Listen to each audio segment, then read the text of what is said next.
जो आज बंद का नारा दिया है सब स्वार्थी है, इसलिए आज का बंद मौका अनैतिक है।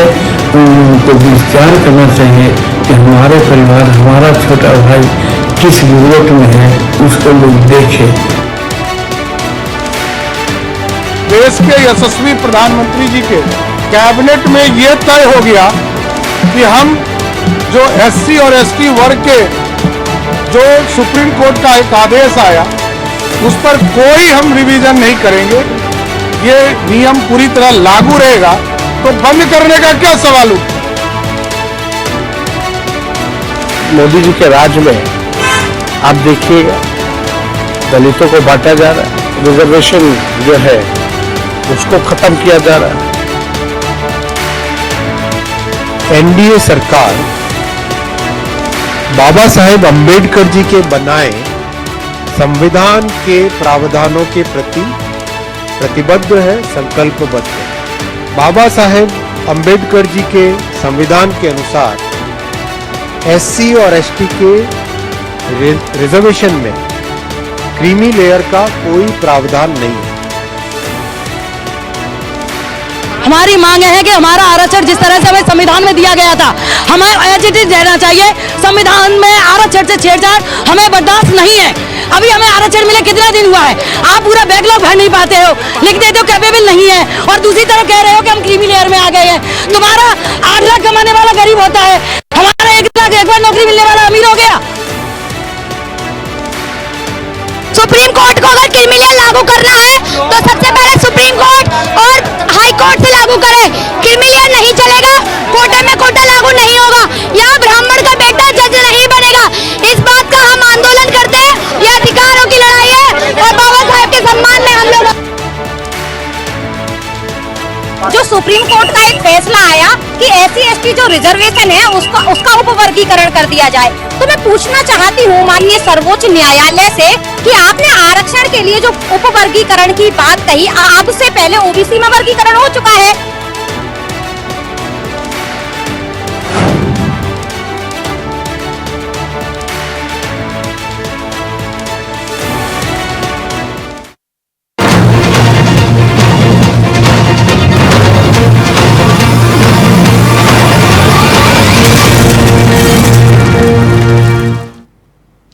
नमस्कार, इंडिया वॉइस देख रहे हैं आप और मैं हूं आपके साथ शिवम दुबे।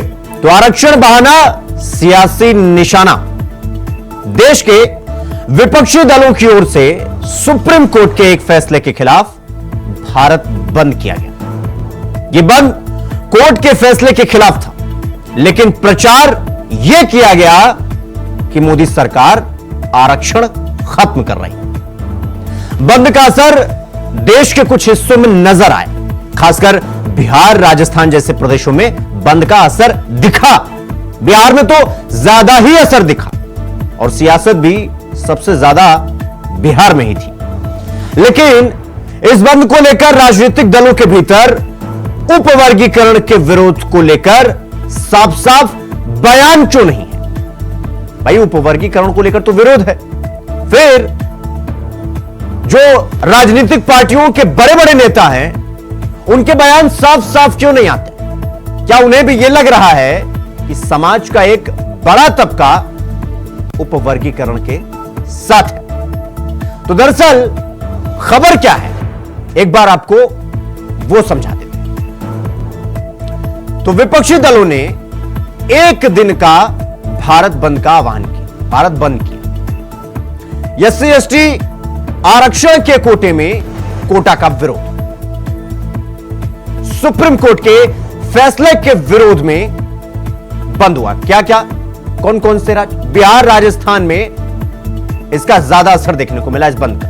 पटना में बंद समर्थकों पर लाठीचार्ज किया गया, लाठीचार्ज। जहानाबाद, आरा, मुजफ्फरपुर, समस्तीपुर में इसका भारी असर देखने को मिला और यूपी, एमपी, पंजाब, हरियाणा में यह जो बंद था इसका असर बेअसर रहा, हल्का फुल्का रहा। अब आप समझिए कि बंद क्यों, अब आपको वो समझाते हैं। दरअसल सुप्रीम कोर्ट की संविधान पीठ का फैसला आया 1 अगस्त 2024 को यह फैसला सुनाया गया।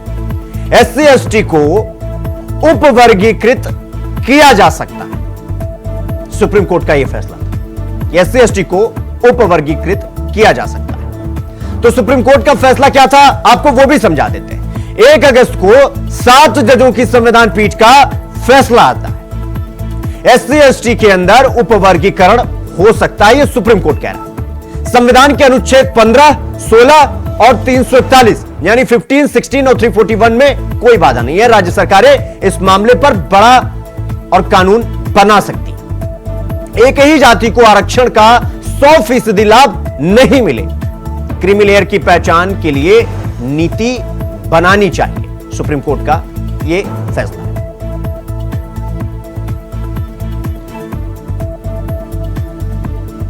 तो आरक्षण पूरी तरीके से बहाना बना करके सियासी निशाना दिया गया, दिखाया गया। अब आपको कुछ बाइट सुनवाते हैं, कुछ बयान सुनवाते हैं। भारत बंद का जो आह्वान जो लोग किए हैं, तो ये सब स्वार्थी तत्व हैं। आज उसी प्रकार से हम चाहते हैं, और माननीय सुप्रीम कोर्ट ने भी कहा कि वर्गीकरण होना चाहिए कि जो समाज 76 वर्ष आजादी के बाद भी आज उसका विकास नहीं हो सका है, उसको अलग व्यवस्था होनी चाहिए। और जो 76 वर्ष में शेड्यूल कास्ट आरक्षण का लाभ लेकर के doctor, engineer, IAS, IPS, foreign services में, राजदूत में, MLA में, पार्लियामेंट के मेंबर बन करके लाभ लिया है, जो 90% से ज्यादा है। शेड्यूल कास्ट को जितना सुविधा मिली, सुविधा है, वो सबका 90% वही 2, 4, 5 जातियां मिल करके ले लिया है। बाकी जो 18 जातियां बिहार के स्तर में, वो आज हाशिए पर है, मात्र 5% या 7% लाभ मिला है। तो ये न्याय नहीं है, ये अन्याय हुआ है। देश के यशस्वी प्रधानमंत्री जी के कैबिनेट में ये तय हो गया कि हम जो SC और ST वर्ग के जो सुप्रीम कोर्ट का एक आदेश आया, उस पर कोई हम रिवीजन नहीं करेंगे। ये नियम पूरी तरह लागू रहेगा, तो बंद करने का क्या सवाल उठता है। मोदी जी के राज में आप देखिएगा, दलितों को बांटा जा रहा है, रिजर्वेशन जो है उसको खत्म किया जा रहा है। NDA सरकार बाबा साहेब अंबेडकर जी के बनाए संविधान के प्रावधानों के प्रति प्रतिबद्ध है, संकल्पबद्ध है। बाबा साहेब अंबेडकर जी के संविधान के अनुसार SC और ST के रिजर्वेशन में क्रीमी लेयर का कोई प्रावधान नहीं है। हमारी मांग है कि हमारा आरक्षण जिस तरह से हमें संविधान में दिया गया था, हमें एज इट इज रहना चाहिए। संविधान में आरक्षण से छेड़छाड़ हमें बर्दाश्त नहीं है। अभी हमें आरक्षण मिले कितना दिन हुआ है, आप पूरा बैकलॉग भर नहीं पाते हो, लिख देते हो कैपेबल नहीं है, और दूसरी तरफ कह रहे हो कि हम क्रीमी लेयर में आ गए हैं। तुम्हारा 8 लाख कमाने वाला गरीब होता है, हमारा 1 लाख एक बार नौकरी मिलने वाला अमीर हो गया। ये इस तरह का जो भेदभाव है, जो सरकार कर रही है, जो संविधान को खत्म कर रही है, और जो दूसरे तरीकों से आरक्षण को खत्म कर रही है, हम उसके खिलाफ अपनी आवाज बुलंद कर रहे हैं। सुप्रीम कोर्ट को अगर क्रीमी लेयर लागू करना है, तो सबसे पहले सुप्रीम कोर्ट और हाई कोर्ट से लागू करे। क्रीमी लेयर नहीं चलेगा, कोटे में कोटा लागू नहीं होगा, यहाँ ब्राह्मण का बेटा जज नहीं बनेगा। इस बात का हम आंदोलन करते हैं, और यहाँ पे महामहिम राष्ट्रपति को ज्ञापन देने आए हैं। शांतिपूर्वक हमारी मांगों को पूरा किया जाए, कोटे में कोटा लागू नहीं होने दिया जाएगा। यह अधिकारों की लड़ाई है, और बाबा साहेब के सम्मान में हम लोग आगे हैं। तो रुकेंगे एक छोटे से ब्रेक के लिए, फौरन लौट रहे हैं। ब्रेक के बाद एक बार फिर आप सबका स्वागत है मेरे साथ। चर्चा की शुरुआत करेंगे। कौन कौन से मेहमान चर्चा में जुड़ गए हमारे साथ? देवेंद्र, प्रमुख नेता भारतीय जनता पार्टी, हमारे साथ जुड़ गए। राज शर्मा, प्रवक्ता कांग्रेस, और चितरंजन गगन, RJD के प्रवक्ता हैं आप, और प्रतिभा सिंह, JDU प्रवक्ता, हमारे साथ जुड़ गए हैं। राज शर्मा जी, चर्चा की शुरुआत आपसे करेंगे। देखिए, फैसला सुप्रीम कोर्ट का आया, लेकिन पूरा बवाल यह मचाया गया कि भैया जैसे मोदी सरकार ही पूरा आरक्षण का विरोधी हो गई है। भाई, फैसला तो सुप्रीम कोर्ट ने सुनाया ना।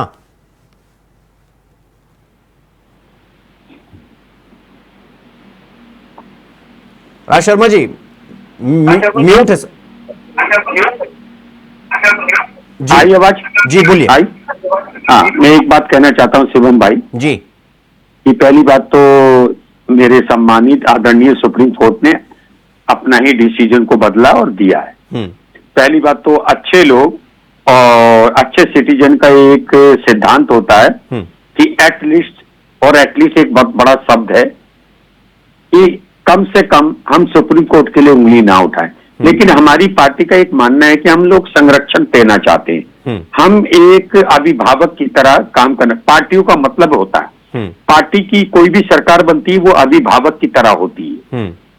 लेकिन मुझसे सवाल पूछने से पहले आप वो क्या है लोक जनशक्ति पार्टी चिराग पासवान की, उनसे पूछिए, प्रमुख जी से पूछिए क्या चाह रही हैं। मैं कहाँ हूं? मैं सरकार में तो हूं नहीं भाई। तो सरकार में मैंने मतलब आप राज शर्मा जी, जो भारत बंद का आह्वान किया गया था या आज हुआ, मतलब आप उसमें शामिल नहीं है, मतलब आप समर्थन नहीं करते? नहीं, हम समर्थन की कोई, हम संरक्षण देना चाहते हैं। हर व्यक्ति को एक अपनी जिंदगी जीने का एक अधिकार है। आदमी जिए, ऊंचा उठे, हर जनरेशन में एक स्तर उठे, इसमें क्या दिक्कत है कोई? हमारे टाइम में तो ऐसे झगड़े नहीं होते थे। अब देशमुख साहब बैठे हैं, ये जवाब दे। मैं ये समझता हूं शिवम भाई कि शायद इस डिबेट में आज मैं दर्शक की तरह हूं। आप अगर इनसे पूछेंगे, देशमुख जी से पूछेंगे, और वो जो चिराग पासवान की पार्टी है उनका भी एक प्रवक्ता बुला लेते तो मुझे बहुत अच्छा लगता है, वो जवाब दे। राज शर्मा जी, मुख्य विपक्षी दल है आप भी दर्शक। मैं मुख्य विपक्षी दल नहीं हूं, मेरा नेता तो विपक्ष का नेता इक्विवेलेंट टू प्राइम मिनिस्टर। नहीं राज शर्मा जी, फिर सीधा सीधा बोलिए ना, मैं आपसे यही जानना चाह रहा हूं। आज जो भारत बंद था, आप उसका समर्थन नहीं करते, सीधा सीधा बोल दीजिए, फिर आप दर्शक बन के बैठिए, मुझे कोई दिक्कत नहीं। ना, आप ये नहीं कह सकते कि मैं उसका समर्थन नहीं करता। कड़वा थू थू। नहीं, वो ये पुरानी कहावत है, हम लोग लीक में राज शर्मा जी, दर्शक बनने का क्या मतलब हुआ भाई? मुख्य विपक्षी दल है आप। अच्छा, आप बोलेंगे या मेरी बात सुनने? नहीं, बोलिए। मैं कह रहा हूं, मैं उस हर व्यक्ति को संरक्षण देना चाहता हूं, मेरी पार्टी संरक्षण देना चाहती है जिसको कि जो अपनी नीचे स्तर पे रह लिया उसको फैसिलिटी नहीं मिल पा रही। हम लोग सबके संग हैं। हमारे टाइम में ऐसा एजिटेशन नहीं होता था। मैं कहता हूं, मैं फिर दोबारा कहूंगा, मैं हर बार यही कहूंगा, मैं देशमुख जी, और अच्छा होता कि यहाँ पे वो चिराग पासवान की पार्टी के भी एक व्यक्ति को बैठा लेते, वो ही बता देते तो मुझे लगता कि अच्छा होता कि क्या होना चाहिए क्या नहीं होना चाहिए। लेकिन एक बात जरूर कहूंगा कि शिवम भाई, इस भारतीय जनता पार्टी ने जितना देश को बर्बाद किया, सन 2014 में हमारे देश के लोगों ने, नागरिकों ने, हालांकि देशमुख साहब कहते तो वो प्रजा कहते थे क्योंकि इन्होंने अपने को हमारे लोगों को, मुझ जैसे साधारण इंसान को प्रजा समझा। मैं एक बात कहना चाहता हूं कि हम जैसे नागरिकों ने इनको वोट देके सत्ता में लाए, मगर सत्ता में इसलिए नहीं लाए थे कि हमें अपने हक की लड़ाई लड़ने के लिए रोडों में आना पड़ेगा। हमने तो सोचा था कि मोदी जी आएंगे, हमारे देश को विश्व गुरु बनाएंगे। लेकिन अफसोस की बात है, एक कहानी सुना दूंगा, मुझे 10 नहीं, ठीक है राज शर्मा जी, कहानी सुनेंगे आपसे, कहानी सुनेंगे। 10 सेकंड ना, एक सेकंड राज शर्मा जी, थोड़ा ओपनिंग कमेंट हो जाने दीजिए, फिर समय बहुत है कहानी सुनाने के लिए, मौका दूंगा आपको। ठीक है, कोई बात नहीं, अभी आपके पास आऊंगा तब। चित्रंजन गगन जी, मैं आपके पास आ रहा हूं। देखिए, फैसला सुप्रीम कोर्ट का, पूरी तरीके से सड़कों पर उतरा गया, विरोध हुआ, पूरी तरीके से यातायात को प्रभावित किया गया, ट्रेन पे हुई, लाठीचार्ज हुआ। सर, फैसला सुप्रीम कोर्ट का था ना, तो फिर सरकार के खिलाफ इतना विरोध क्यों? थोड़ा समझाइए कि समस्या कहां आ रही है।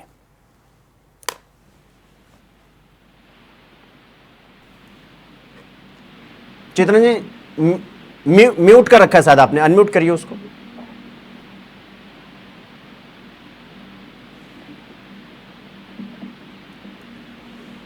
नहीं सर, आपकी आवाज नहीं आ रही है। मैं आपके पास आऊंगा। ठीक है, देवेंद्र प्रमुख जी, मैं आपके पास आ रहा हूं। देखिए, जिस तरीके से सुप्रीम कोर्ट का फैसला आता है और इसके बाद भारत बंद का आह्वान, और फिर सड़कों पर पूरी तरीके से रोड जाम किया जाता है, लाठीचार्ज होता है, यातायात प्रभावित होता है, बहुत सारी चीजें होती हैं, पूरा दिन होती हैं। समस्या यह है कि जो एक नैरेटिव बनाने की कोशिश की जाती है आपकी सरकार के खिलाफ कि भाई देखिए, ये जो बीजेपी की सरकार है, यह आरक्षण की विरोधी है, क्या वो नैरेटिव बनाने में विपक्ष वो कामयाब होता हुआ दिखाई दे रहा है? और आपके पास इसका तोड़ क्या है? क्योंकि छवि तो बन रही है, हमने लोकसभा चुनाव में भी देखा। देवेंद्र जी, देखिए शुभम जी, आपके क्वेश्चन में बड़ा गहन चीज निकल कर आ गई।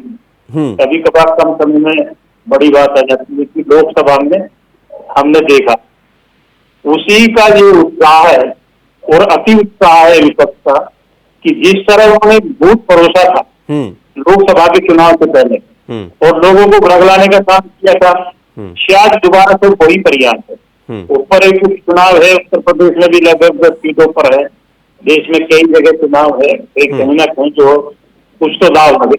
कभी कहते हैं कि लोकतंत्र खतरे में है, कभी कहते हैं कि संविधान खतरे में है, कभी कहते हैं कि भारत खतरे में है, लेकिन बंगाल और आपको बांग्लादेश की घटना खतरे में नहीं है। अरे बंगाल की बात ये क्या हो रही भाई?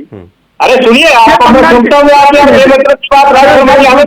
आपकी हम लोग इंडिया में बैठे आज हैं। मैं सुन रहा था आपको क्या क्या आप बोल रहे थे, जब उसके बाद मैं बोला नहीं था। क्या है मैंने क्या बंगाल की बात डिबेट को खराब करते हैं क्यों नहीं आप? क्या हिम्मत है राहुल गांधी में? ये अरे वहाँ हिंदू नहीं है क्या? क्यों मुंह छिल गए तुम्हारे? कहाँ चला गया लोकतंत्र? कहाँ चले गए सारे शांति दूत? क्यों नहीं बोलते आप लोग यार? ये 2 लाख चेहरा पर महीना होता है, कहाँ संविधान खतरे में? कहाँ सरकार ने डिसीजन दिया है? अरे माननीय सुप्रीम कोर्ट से बड़ा है क्या?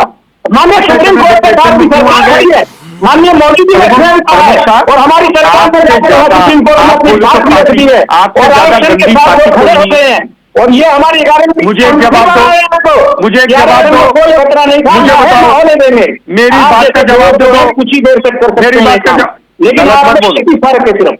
मैं फिर कहता हूँ, अच्छा डिप्रेशन में क्यों? सोनिया जी कहती है, प्रियंका जी कहती है, प्रियंका जी कहती है, सोनिया जी की औकात के हो आप, बंगाल में सोनिया जी की औकात के हो आप, राहुल जी की औकात के हो आप, उसके साथ क्या क्या घटना है सब नहीं बोल पा रहे। अरे मुझे बताओ, सोनिया जी का नाम लेते हो, सोनिया जी की औकात के हो, हिंदुओं के साथ मैं प्रधानमंत्री जी की औकात का नहीं, सब नहीं बोल सकते आप औकात नहीं राज शर्मा जी, देवेंद्र जी, देखिए यहाँ औकात वर्सेस औकात की लड़ाई नहीं है सर। आज जो मुद्दा है हम उसी पर रहे तो ज्यादा बेहतर है सर। पुराने इतिहास को खंगालने की कोशिश न करें, जो मुद्दा चल रहा है आज की जो समस्या उसी पर रहे। मैं आप दोनों से विनती करूंगा कि जो शब्द आप बोले आप मर्यादा में रहकर बात करें। ये डिबेट को घुमाते ही आए, ये सभी पॉइंट पर बोलते नहीं है। हालांकि मेरे जैसे व्यक्ति के पास इतना समय नहीं होता, मेरे पास तथ्य बहुत है, मैं सब चीज पढ़कर आता हूँ, बैठता हूँ और तथ्य पर बोलता हूँ और बेवजह मोबाइल गला नहीं फाड़ती। मैं फिर कह रहा हूँ कि आरक्षण पर डिबेट पर चर्चा कर लीजिए। आपने क्वेश्चन किया, अरे शर्मा जी चर्चा शुरू भी नहीं हुई, देखिए हस्तक्षेप करेंगे तो किसी की बात नहीं होगी। सरकार उस काम को कर रही है, हम तो चले गए, सरकार पर चली गई, सुप्रीम कोर्ट खड़ी होगी और इस सजा कितना चाहते हैं हम लोगों से? आप बताइए, हिम्मत करिए, विपक्ष के नेता राहुल गांधी की हिम्मत हो तो बात करे तो संसदीय दल की संयुक्त रूप से मीटिंग माननीय प्रधानमंत्री जी को लिखित में दीजिए कि हम सत्र में चर्चा करते हैं इसकी। नहीं ठीक है देवेंद्र जी, मैं आपके पास आऊंगा। चितरंजन जी, आप सुन पा रहे मुझे? हाँ सुन रहे हैं जी। चितरंजन जी, देखिए फैसला सुप्रीम कोर्ट का पूरी तरीके से सड़कों पर उतरा गया, हालांकि बड़ी चीजें प्रभावित भी हुई, लेकिन सर फैसला सुप्रीम कोर्ट का, सरकार का विरोध क्यों, कुछ समझ में नहीं आ रहा है और समस्या क्या है, थोड़ा समझाइए। देखिए शिवम जी, समस्या यह है कि भाजपा शुरू से यह आरक्षण का विरोधी रहा है, प्रचलित रहा है, इसके डीएनए में रहा है आरक्षण का विरोध। जिस समय आज जो है तो आप सुना रहे थे, बात सुना रहे थे कि यहाँ डॉक्टर बाबा साहेब भीमराव अम्बेडकर चर्चा कर रहे थे मंत्री जी, लेकिन जब संविधान लागू हुआ इस देश में उसी समय जो मदर ऑर्गेनाइजेशन है इसका भाजपा का आरएसएस का मुख्य पत्र है ऑर्गेनाइजर, उसी समय जब यह लागू हुआ संविधान, बाबा साहब डॉक्टर भीमराव अम्बेडकर का बनाया हुआ संविधान जब लागू हुआ इस देश में, उसी समय ऑर्गेनाइजर ने अपने लेख में इसका विरोध किया, कहा कि यह जो है संविधान किसी भी हाल में भारत के अनुरूप नहीं है। और यहाँ पर जो पुराने सिस्टम जो थे, पुराने सिस्टम मनु स्मृति के अनुसार जो सिस्टम चल रहा था, वही सिस्टम यहाँ पर लागू होना चाहिए। तो उस समय से ही आप जब भी देखिए इनका चाहे वह मंडल आयोग का अनुशंसा लागू करने का सवाल हो, या बिहार में आदरणीय जननायक कर्पूरी जी जब यहाँ पर आरक्षण लागू किए थे उस समय नहीं सर, चितरंजन सर, मेरा ये कहना था कि अगर आप उतना पुराने में जाएंगे फिर तो आप कांग्रेस का बिल्कुल समर्थन नहीं करेंगे सर। क्या नहीं, बात अभी सवाल यह है कि अभी जो स्थिति है, अभी मैं बता रहा हूँ, कल जो है लेटरल यूपीएससी के द्वारा जो ज्वाइंट सेक्रेटरी और डायरेक्टर के पदों पर नियुक्ति का जो इन्होंने वापस लिया, जिसमें लेटरल एंट्री के द्वारा नियुक्ति होने वाली थी, क्या था अभी उसके अलावा भी कई विभाग में, शिक्षा विभाग में और कई विभाग में जो इनका निकला है नियुक्ति का वैकेंसी, सिंगल पोस्ट का निकाला है। सिंगल पोस्ट का निकालने का मतलब क्या है? इसलिए कि जब सिंगल पोस्ट रहेगा तो उसमें आरक्षण लागू नहीं होगा। तो बड़ी चालाकी से ये जो है सो आरक्षण को समाप्त करना चाहते हैं। और सुप्रीम कोर्ट का यह आया सुझाव, तो अगर विरोध नहीं होता तो यह जो है सो, अगर आज अपने पूर्ण बहुमत में अगर भाजपा रहती तो आज जो आप देख रहे हैं कसदी जंग से दबाव में आकर हमारे नेता आदरणीय तेजस्वी जी ने विरोध किया लेटरल एंट्री का,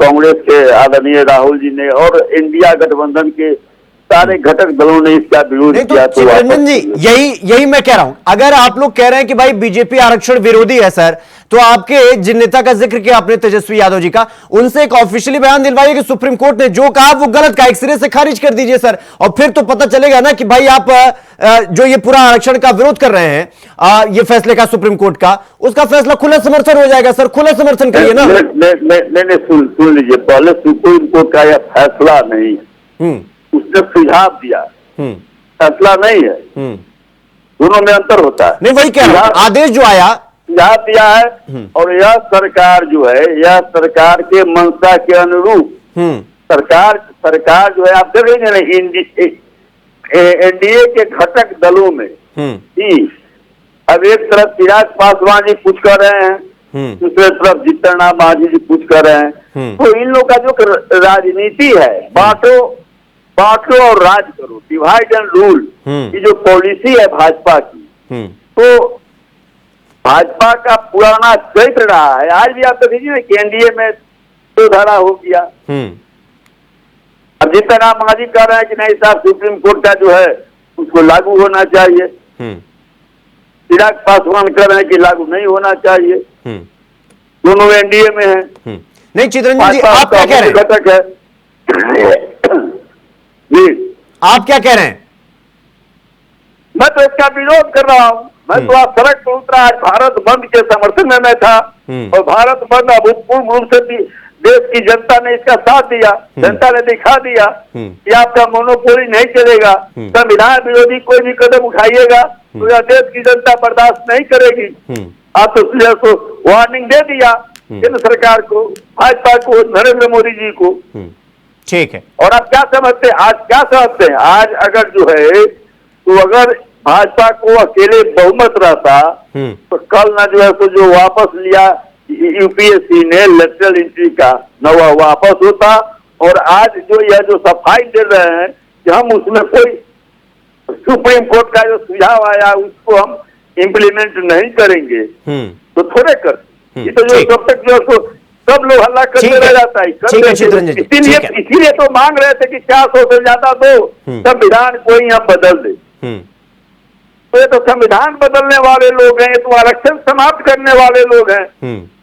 ठीक है, आज परिस्थिति इनका ठीक है। प्रतिभा सिंह जी, चितरंजन जी कह रहे हैं कि आपकी जो सरकार है वो आरक्षण विरोधी वाली है, जो आप जिसके साथ मिलकर सरकार चला रही हैं, और वो कह रहे हैं कि ये लोग संविधान विरोधी हैं, पूरी तरीके से दलित विरोधी हैं, पूरा माहौल बनाने की कोशिश की जा रही है। और आज पूरा दिन हमने देखा कि बिहार में स्थिति पूरी तरीके से दयनीय रही, पटना में लाठीचार्ज हुआ, रेलवे को रोकने का प्रयास किया गया। मतलब फैसला सुप्रीम कोर्ट का भुगतान आप लोगों को करना पड़ रहा है, और आप ही के पार्टी में दो अलग अलग मतभेद कैसे? प्रतिभा जी, सर देखिए, चावला जी विपक्ष है ना, तो विपक्षी दल को भी राजनीति करने का तो हक है ना, वो राजनीति कर रहे हैं अपना। अब आप बताइए, माननीय सर्वोच्च न्यायालय के फैसले हो या फिर जो भी उनका मंतव्य हो, उसके खिलाफ विपक्ष के द्वारा सड़क पर उतरकर आंदोलन करना कहीं न कहीं विपक्ष की मानसिकता को दर्शाता है कि आप न्यायिक प्रक्रिया पर भी विश्वास नहीं रखने वाले लोग हैं। आप सिर्फ राजनीति करते हैं, वोट बैंक की राजनीति आपको करना है। नहीं तो आप बताइए चावला जी की क्या किसी भी कोई भी पार्टी न्यायालय के फैसले, सर्वोच्च न्यायालय के फैसले के खिलाफ अगर सड़क पर उतरती है तो उसे क्या कहा जाना चाहिए? ये तो देश और दुनिया देख रही है ना कि इनकी मानसिकता क्या है। कि बाबा साहब के का ये हवाला देते हैं तो आप बताइए, आदरणीय प्रधानमंत्री श्री नरेंद्र मोदी जी ने पहले ही कहा कि आरक्षण में छेड़छाड़ नहीं किया जाएगा। अब ये बात करते हैं संविधान को बदल दिया जाएगा। अरे भाई, कोई संविधान को बदलेगा क्या? किसी राजनेता में इतनी हिम्मत है जो संविधान को टच करके उसको बदल दे? हाँ, टाइम टू टाइम समय के हिसाब से, परिस्थितियों के हिसाब से कुछ संशोधन जरूर उसके अनुच्छेदों में किए जाते हैं, लेकिन संविधान को बदलना, तब ये जनता को गुमराह करने का काम करते हैं। इनकी मानसिकता तो सब देख रहे हैं, सबको पता है, जनता जानती है कि ये सिर्फ राजनीति कर रहे हैं। बाकी किससे क्या इनका कोई लेना देना है? आप बताइए, ये जो आरक्षण जैसे मुद्दे हैं, कोई नेता इसको खत्म कर सकता है क्या? तो इन्हें तो राजनीति करना है। ये सर्वोच्च न्यायालय को नहीं मानेंगे, न्यायालय को नहीं मानेंगे, न्यायिक प्रक्रिया को नहीं मानेंगे, तब इसमें क्या कहना है? ठीक है भाई, इनका विरोध किसी राजनेता का होना चाहिए था, इनका विरोध किसी पार्टी का होना चाहिए था, सत्ताधारी पार्टी का होना चाहिए था। ये सर्वोच्च न्यायालय का विरोध कर रहे हैं। अब देख लीजिए इनकी मानसिकता। ठीक है, ठीक है प्रतिभा जी, मैं आपके पास आऊंगा। राज शर्मा जी, मैं आपके पास आ रहा हूं। देखिए, मुद्दा वही है, सवाल थोड़ा इस बार अलग है। सवाल ये कि क्या ये पूरा जो हमदर्दी दिखाया जा रहा है, ये पूरा ये दिखाया जा रहा है, देखिए सबके आपके जो सबसे बड़ा हितैषी हैं वो तो हम ही हैं, ये पूरा वोट बैंक, दलित वोट बैंक वाला कार्ड है क्या? क्योंकि एक आंकड़ा बता देता हूं राज शर्मा जी, 2019 में दलित वोट बैंक एनडीए के साथ 41% था और इंडिया का पूरा जो खेमा था वो 25% दलित था। लेकिन 2024 में यह आंकड़ा बदल गया, एनडीए 36% जो है दलित वोट बैंक वाला कार्ड खेला गया, मतलब दलित इनके सपोर्ट में, 32% आपके सपोर्ट में आ गए। तो यानी कि पूरा ये जो आंकड़े को समझने के बाद तो ये लग रहा है कि भाई सबसे बड़े हितैषी और खेल खिलवैया वाले हम ही हैं। तो ये वाला दलित वाला कार्ड खेला जा रहा है क्या? इसी वजह से किसी भी चीज का समर्थन कर दिया जा रहा है, लोगों को उकसाया जा रहा है, मतलब खुद सामने आ नहीं रहे, लोगों को उठा रहे हैं। देखो शिवम भाई, मैं एक बात कहना चाहता हूँ, हम तो विपक्ष के लोग हैं, ये हमें समझे ना समझे कोई फर्क नहीं पड़ता है, लेकिन ये लोक जनशक्ति पार्टी जो है वो इनकी चिराग पासवान, ये उनको ही समझ ले वो क्या कह रही हैं। और दूसरी बात मैं कहना चाहता हूँ, बहुत विनम्र तरीके से कहना चाहता हूँ कि भारतीय जनता पार्टी आरक्षण और संरक्षण के बीच के रिश्ते को कभी नहीं समझ पाती, क्योंकि अगर देश के नागरिक, फिर कह रहा हूँ, मैं देश के नागरिक शब्द का उपयोग करता हूँ, ये प्रजा का करते हैं देशमुख जी। नहीं शर्मा जी, शर्मा जी आप जब भी मैं सवाल पूछ रहा हूं आप एलजेपी का जिक्र कर रहे हैं, ये एलजेपी वाले सीए एनआरसी का खुला एलजेपी वाले समर्थन कर रहे हैं, आप भी कर रहे हैं क्या? पहले मेरी बात ही नहीं समझ रहे आप। नहीं तो फिर आप बार-बार एलजेपी पे जा रहे हैं। सर उनकी पार्टी का सवाल है तो उनसे पूछ लेंगे ना, आपसे सवाल पूछा तो आप जवाब दीजिए। अच्छा शिवम भाई, मेरा कोई हक है नहीं है यहाँ बैठ के? नहीं बिल्कुल है कि सर आपका हक है, इसलिए तो बुलाया आपको, लेकिन आप जब आपसे सवाल पूछ रहा हूं तो आप ये करें एलजेपी वाले क्यों नहीं कर रहे? आप अपनी पार्टी का डिसीजन एलजेपी से एग्जांपल लेके करते हैं क्या? ये कोई फर्स्ट क्लास के मैंने एडमिशन नहीं लिया कि आप जो पूछेंगे मैं एबीसीडी सुनाने। राज शर्मा जी, आप अपना जो सोच के आए वो जवाब नहीं हो सकता सर, सवाल का जवाब सीधा सीधा मैं पूछ रहा हूं आपसे। आप गलत हो, मैं जिस चीज को इधर सुन लीजिए आप शिवम भाई, मैं जो जवाब देना चाहूंगा वो दूंगा, आप जो समझे आप ये बता दीजिए ना। क्या है ना, अब ऐसे आप कुछ भी जवाब देते रहिए, हम कुछ भी सवाल पूछते रहिए तो पूरा डिबेट डिरेल हो जाएगा। राज शर्मा जी, इसीलिए आप कह रहे हैं जो मुद्दा है उस पर आएंगे तो अच्छा लगेगा, जवाब दो हमको उसको भी अच्छा लगेगा। नहीं तो आप ये मुझे बता दो कि मैं क्या जवाब दूं। मैं दो बातें पूछना चाह रहा हूं, हम तो विपक्ष में हैं, आप ये करवा दो, हमसे क्यों सवाल कर रहे हो? चिराग पासवान से कर लेना ये, क्यों वो क्यों नहीं मान रहे? आप क्यों नहीं देना? एक और बात कहता हूं, आज जो भारत बंद था वो अपने हक की लड़ाई थी। मैंने तो वो भी टाइम देखा है ना, 2014 से पहले महंगाई के नाम पे सिलेंडर को लेके बंद करते थे लोग, आज क्यों चुप हैं? क्या फर्क पड़ रहा है? सबको हक मिले, एक और मेरी बात सुन लीजिए, मैं ब्राह्मण हूं, अगर मैं गरीब हूं मुझे हक मिले, हम सबके हक की लड़ाई लड़ना चाहते हैं। मैं भारतीय जनता पार्टी का नेता नहीं हूं जो झूठ बोलूं, मैं भारतीय जनता पार्टी का देशमुख जी जैसे प्रवक्ता नहीं हूं जो झूठ बोलूं। मैं सिर्फ इतना चाहता हूं जिसको जो जरूरत है वो ये सरकार दे, अगर नहीं दे सकती, जैसे कि सर्वदलीय बैठक हुई उसमें प्रधानमंत्री नहीं आए तो मुझे अच्छा नहीं लगा। मेरे देश का अभिभावक, देखिए मैं कह रहा हूं, मैं हमेशा, आप मेरे और देशमुख जी, मतलब देशमुख जी और मेरे, कांग्रेस और बीजेपी के प्रवक्ता में अंतर देखना, मैं प्रधानमंत्री जी कहूंगा, ये सोनिया गांधी कहेंगे। बदतमीजी की प्रकाष्ठा ये है। मैं सिर्फ इतना कहना चाहता हूं शिवम भाई, मैं पंडित राज शर्मा है, यहाँ के इंसानों को तो छोड़ दो, यहाँ पे अगर मेरे देश में जो जानवर रह रहा है उसको भी हक मिलना चाहिए, सबको देना चाहिए हक। अगर मैं आज खुश हूं, मैं चाहता हूं कि मेरा पड़ोसी किसी भी जाति का हो वो खुश हो। शर्मा, देखिए एक चीज है, जब आप बोलते हैं ना, कई बार आप ऐसा लगता है जैसे 15 अगस्त 26 जनवरी पर किसी स्कूल के प्रिंसिपल को सुन रहे हैं, तो थोड़ा अजीब सा हो जाता है, इसलिए हम कहते हैं थोड़ा टॉपिक पे रहे तो अच्छा लगेगा। जवाब भी लीजिएगा। नहीं ठीक है, कभी कभी ठीक है, आपके सहयोगी बोलूंगा। हाँ, चितरंजन गगन जी भी मुस्कुरा रहे हैं धीरे धीरे। ठीक है, मैं उनके पास जाऊंगा। देवेंद्र जी, मैं आपके पास आ रहा हूं। देवेंद्र जी, मैं आपके पास आ रहा हूं। देखिए जिस तरीके से राज शर्मा जी इतना इमोशनल कर देते हैं, कई बार ऐसा लगता है कि इन्हीं को सुनते रहे, मतलब सम्मोहित करने का भी इनके पास कोई मंत्र वंत्र होगा। खैर, मैं आपके पास आ रहा हूं। देखिए विपक्ष ने चुनाव के समय में जो भूमिका बनाई कि देखिए भाई, भारतीय जनता पार्टी की जो सरकार है ये आरक्षण विरोधी है, ये दोबारा आएगी, मतलब तिवारा सरकार में आएगी तो आरक्षण खत्म कर देगी, आरक्षण खत्म कर देगी, आरक्षण खत्म कर देगी। और नतीजा क्या हुआ? आप बहुमत भी नहीं पा सके। 400 का आंकड़े का नारा दिया आपने, लेकिन विपक्ष ने जो नैरेटिव इस बार बनाया, आप उस नैरेटिव में गिरे और आप आए, और आप अब बहुमत का भी आंकड़ा नहीं कर। तो क्या एक बार फिर से ये विपक्ष नैरेटिव सेट कर रहा है, आप नैरेटिव को फॉलो कर रहे हैं? कहां पर आप नैरेटिव बनाते थे, विपक्ष फॉलो करता था, तो उल्टा हो गया क्या मामला? देवेंद्र जी, थैंक्स सर, इस तरह से क्वेश्चन किए बड़े गहन। पहले राज शर्मा जी के लिए कह देता हूं कि आपने उनको कहा कि मंत्र, देखिए ब्राह्मण भी है, गुरु भी है, डिबेट का हिस्सा है, अलग बहस हो जाती है कभी कभार, और ज्योतिष है, मोहिनी मंत्र जानते हैं निश्चित, इसमें कोई संशय वाली बात नहीं है, पढ़ते नहीं है। अगला प्रवक्ता जो है वो मोहित तो उनको होता है, डिबेट के बाद होता है, अगर पहले नहीं होता। तो मैं ये क्लियर करना चाहता हूँ कि बहुत शानदार क्वेश्चन आया था आपका, और जिस तरीके से ओझा जी ने कहा था कि सुप्रीम कोर्ट ने जो कहा है ये कोई डिसीजन नहीं है, एक सलाह है। भाई जब सलाह पर आप देश को जला सकते हैं, सड़कों पर आ सकते हैं, और सरकार को भेजने का झूठा प्रयास, जिस तरह बहन जी ने क्लियर किया है कि आप जो है संविधान को बदल देंगे, 400 पार आ गई है तो बहुत चीज लोकतंत्र खत्म हो जाएगा भारत का, तो ये सब चीज जो है एक बार चलती है। और रही बात हमारी कि हमारी पार्टी दुनिया का सबसे बड़ा संगठन है, और हम लगभग 22-24 करोड़ लोग जो हैं सदस्य के रूप में पार्टी के कार्यकर्ता के रूप में काम करते हैं। हमें अपनी बात पहुंचाने में ज्यादा समय नहीं लगता। हमारे नेता थे अटल जी, वो कहते थे या तो हम जीतते हैं या हमें देश को बर्बाद करने में कोई समय नहीं लगेगा। अब ये आदमी भाई देंगे, ये डिबेट घुमाते हैं, मैं बहुत सही बात लाना चाहता हूँ।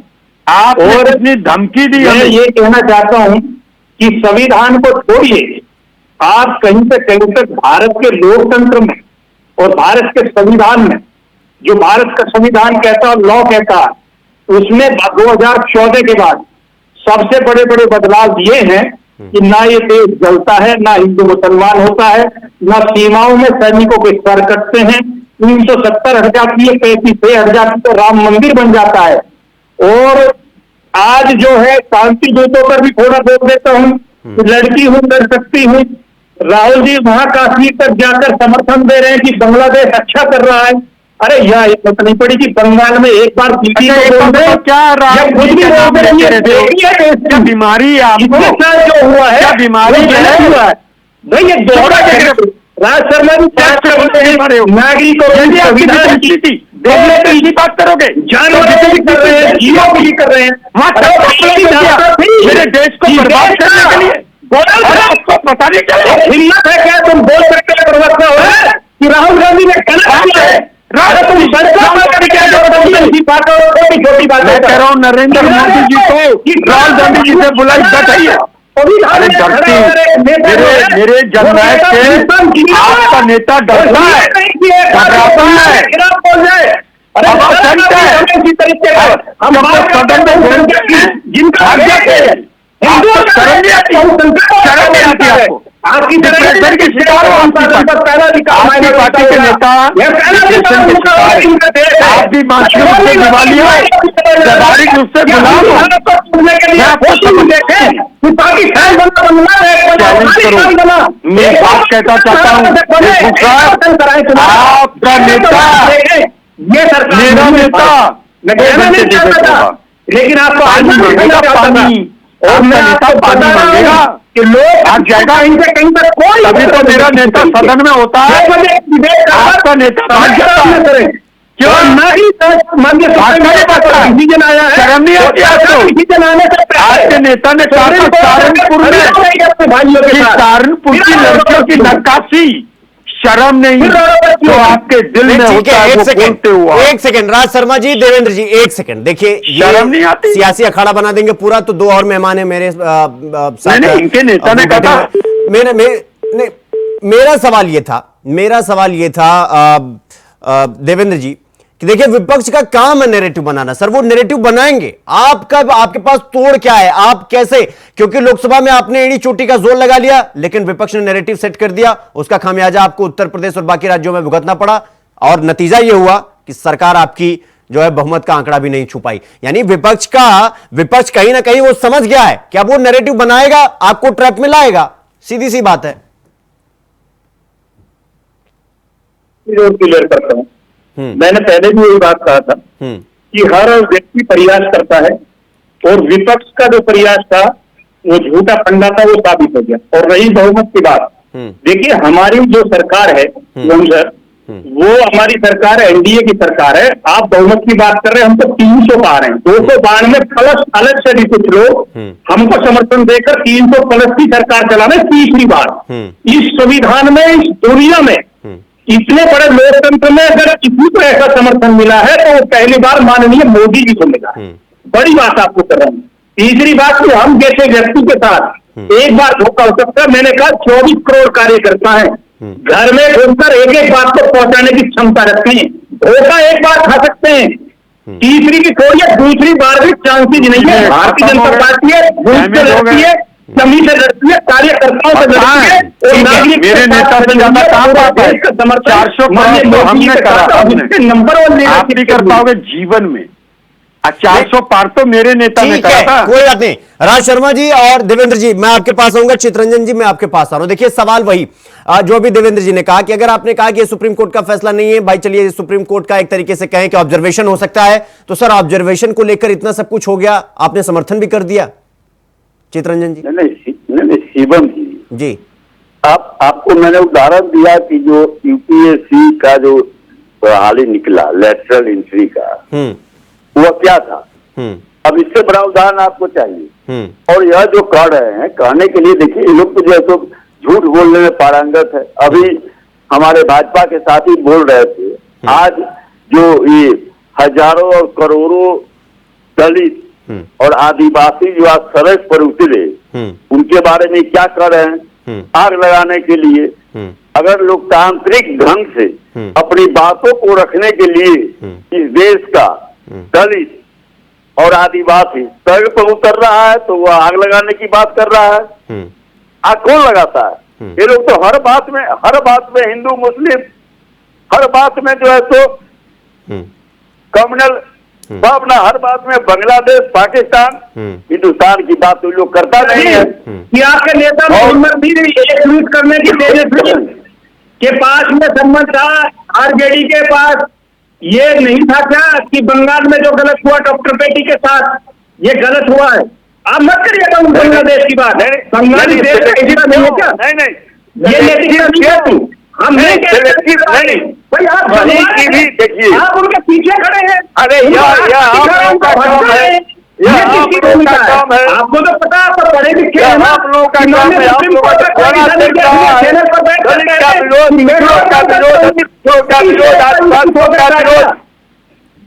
अरे सर, आजादी से बड़ा एविडेंस हो सकता है कि आप गलत बात का समर्थन कर रहे हैं बैठकर। और अरे सारे भ्रष्टाचारी भाजपा में बने, सारे भ्रष्टाचारी भाजपा में, सारे लुटेरा भाजपा में है, और जो है भ्रष्टाचारी बनते हैं आप जो है तो जो यहाँ राम रहीम, आसाराम बापू, कौन सब जो है तो जो लेप कांड में जो जेल में बंद है उसको जो है सब रिहा करते हैं, महिलाओं की सुरक्षा का। अरे बिहार में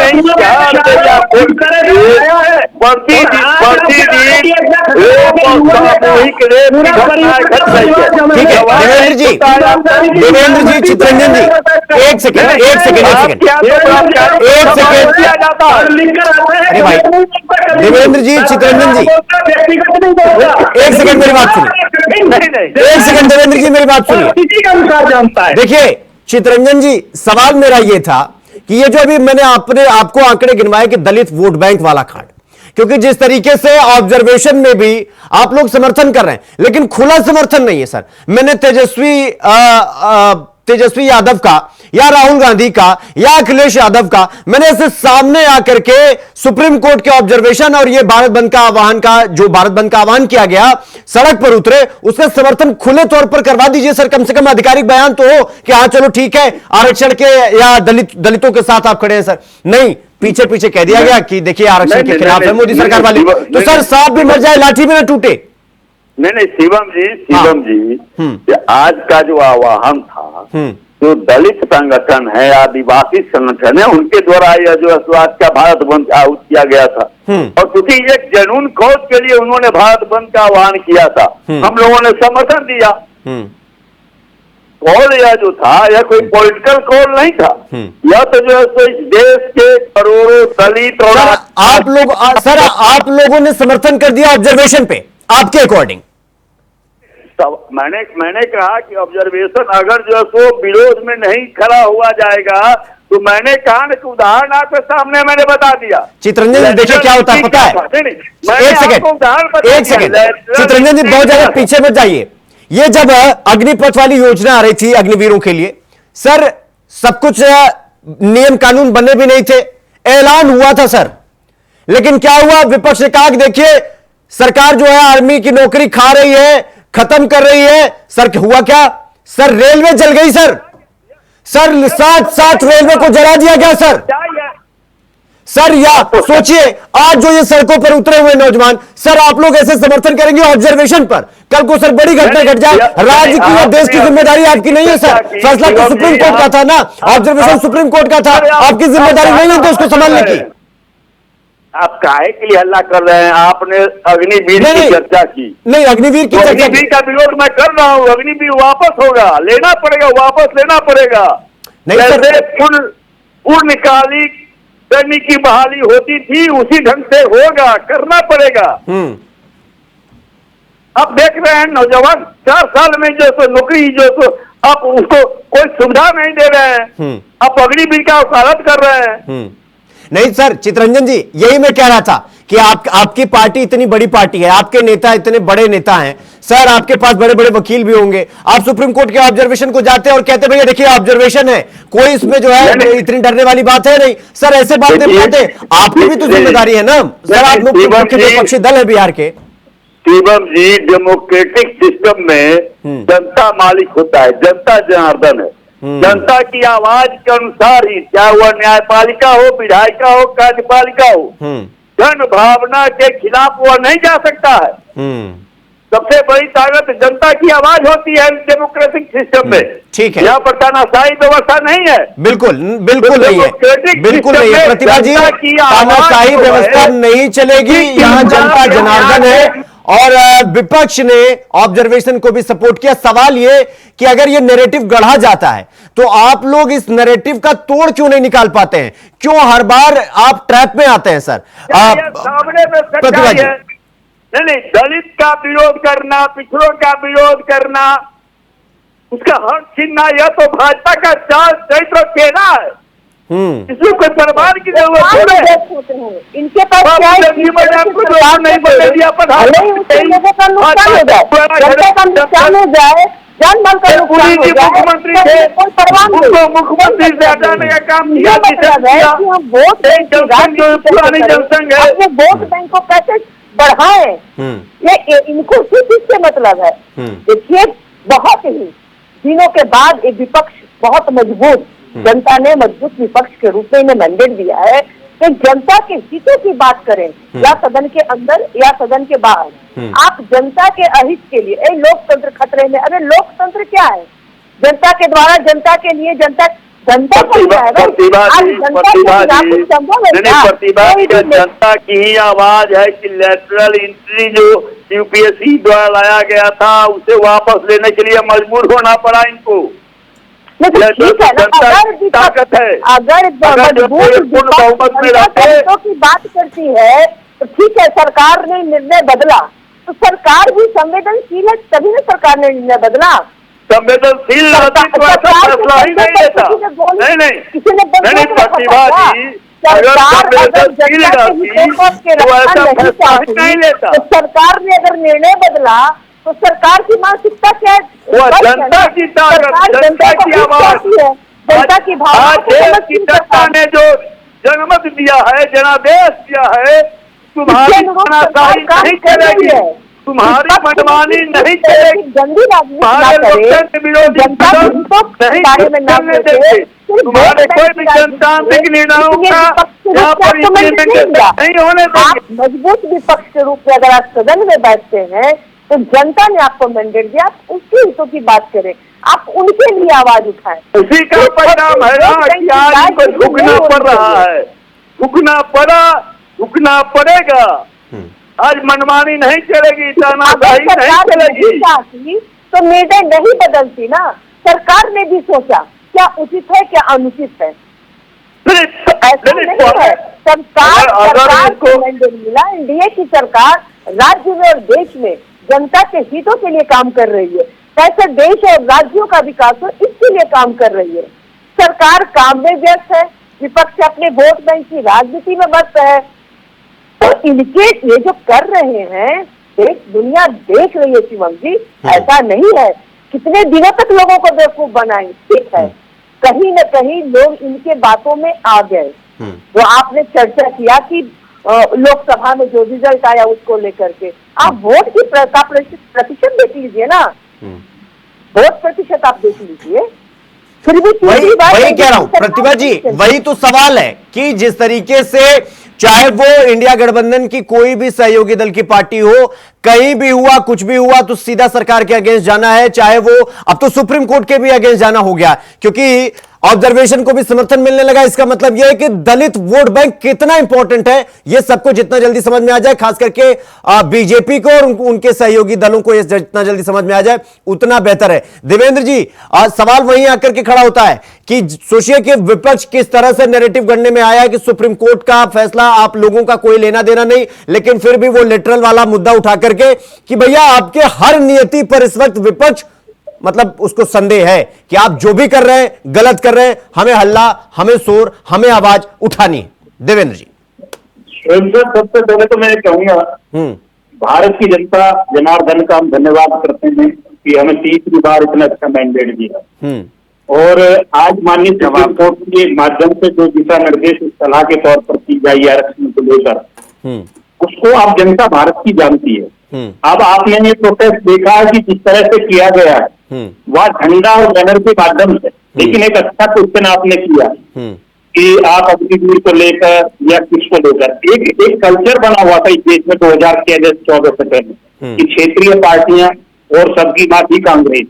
अब फिर वही भूमिका है, IND और सबकी मां कांग्रेस, और उसी में सम्मिलित है जो माइनॉरिटी की राजनीति करते हैं और जिनका एक ही मामला है कि आप जो है किसी भी तरीके से किसी का MY समीकरण चाहिए, किसी को दलित का और मुस्लिम का समीकरण चाहिए, और इन सब के बीच में सबसे बड़ी लड़ाई है, ये सब मिलकर कांग्रेस को मिले तब उसको भला होता है। तो सबको सब खाने के लिए बैठे हैं, दूसरे के लिए, ना आरक्षण की लड़ाई, ना किसी के लेकिन देवेंद्र जी, ये दलित वोट बैंक खिसका सर, बाकी देशभक्ति तो होती रहेगी, सत्ता में रहेंगे तो शासन करेंगे तो सरकार चलाएंगे, लेकिन जब दलित वोट बैंक खिसका, इनका ग्राफ बढ़ा, तो जाहिर सी बात है कि अगली बार छलांग पकड़ के गर्दन पकड़ लेंगे सीधा। बहुत अच्छा क्वेश्चन है सर। मैं बताऊंगा कि पहले दलित में और आज के दलित में इतना फर्क है। अभी मैं दूसरी डिबेट में था, वहां दलित चिंतक के रूप में बात आ रही थी, तो उन्होंने यही क्वेश्चन किया था कि एक बार जो है कम से कम आज राहुल गांधी को कश्मीर में जाकर एक बयान दे देना चाहिए था। अब दलित पहले जैसा नहीं है, और दलित को ये पता है कि आज कितनी योजना है मोदी सरकार की, मुझे और मैं उत्तर प्रदेश का निवासी योगी सरकार की, कि उसमें दलित के लिए सबसे ज्यादा योजना है हमारी, चाहे कोई भी योजना हो, उज्ज्वला से लेकर आप जितनी भी शौचालय से लेकर प्रधानमंत्री आवास योजना या जितने भी हमारे बीमा है गरीब लोगों के लिए, महिलाओं के लिए, किसानों के लिए, वो आदिवासी चौथी पंक्ति का खड़ा व्यक्ति जुड़ा हुआ है, और वो जानते हैं कि इसका हिस्सा है, पीढ़ी को करने वाला नहीं है, है। आप चाहते हो कि देश का नागरिक बेरोजगार हो जाए और आप देवेंद्र जी ठीक है, देवेंद्र जी ठीक है। राज शर्मा जी, मैं आपके पास आ रहा हूं। देखिए, सुप्रीम कोर्ट का ऑब्जर्वेशन था सर, आप लोग मुख्य विपक्षी दल हैं, आप लोकसभा में, आपके नेता इतनी प्रमुखता से आवाज उठाते हैं, उनकी आवाज दूर तक सुनी भी जाती है सर। हर चीज में रोड़ा डालना, हर चीज में वोट बैंक ढूंढना सर, अगर देश सर्वप्रथम है तो सर फिर ये जातिवादी थोड़ा पीछे नहीं रखा जा सकता सर। सोचिए, आज जो लोग वोट पे थे, अगर इन नौजवानों में इतना खून है, इतना जुनून है, अगर ये मामला गड़बड़ हो जाता तो फिर जिम्मेदारी किसकी होती सर? सरकार का फैसला तो था नहीं, मतलब ऑब्जर्वेशन तो सुप्रीम कोर्ट का था, इनका तो कोई लेना देना ही नहीं था सर। आपकी जिम्मेदारी नहीं बनती है क्या देश के प्रति? शिवम भाई, जरा अब आपने कह दिया, मैं थोड़े को ज्यादा समझ लेता हूं। आप मुझे इतना बताइए, 1986 में स्वर्गीय पूर्व प्रधानमंत्री राजीव गांधी साहब एक एटीएम का उद्घाटन करने जा रहे थे, तब तो मुझे लग रहा देशमुख साहब बच्चे ही होंगे, मगर इनके नेता अर्धनग्न होके घूम रहे थे। आज कहते हैं डिजिटल। दूसरी बात, वक्फ वाले मामले में भारतीय जनता पार्टी क्या जेडीयू के संग है? और क्या वक्फ वाले मामले में प्रतिभा जी की पार्टी जेडीयू क्या बीजेपी के संग है? और अगर नहीं है तो यहां बताएं, और अगर है, अगर देशमुख साहब कहते हैं हम जेडीयू के संग हैं, तो मैं मान लूंगा कि वक्फ की भूमि में 21 मस्जिद बनाने का जो कानून और जो उनका तरीका है, नहीं ठीक है। राज शर्मा जी, देखिए समय का अभाव है, चर्चा यहीं समाप्त करनी होगी सर। लेकिन सवाल यह कि सबकी जिम्मेदारी है, देश सर्वप्रथम, राष्ट्र सर्वप्रथम, बाकी सब चीजें होती रहेंगी, जिम्मेदारी सबकी होती है। बहुत बहुत धन्यवाद देवेंद्र जी आपका भी, राज शर्मा जी आपका भी, चित्रंजन गगन जी आपका भी, प्रतिभा सिंह जी आपका भी बहुत बहुत धन्यवाद समय देने के लिए और चर्चा में शामिल होने के लिए। तो आरक्षण बहाना और सियासी निशाना, फैसला सुप्रीम कोर्ट का, लेकिन घेरना है सरकार को।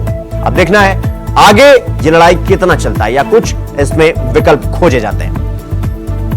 डिबेट पे, चर्चा में फिलहाल इतना ही। देश और दुनिया की तमाम खबरों को देखने के लिए देखते रहिए इंडिया वॉच।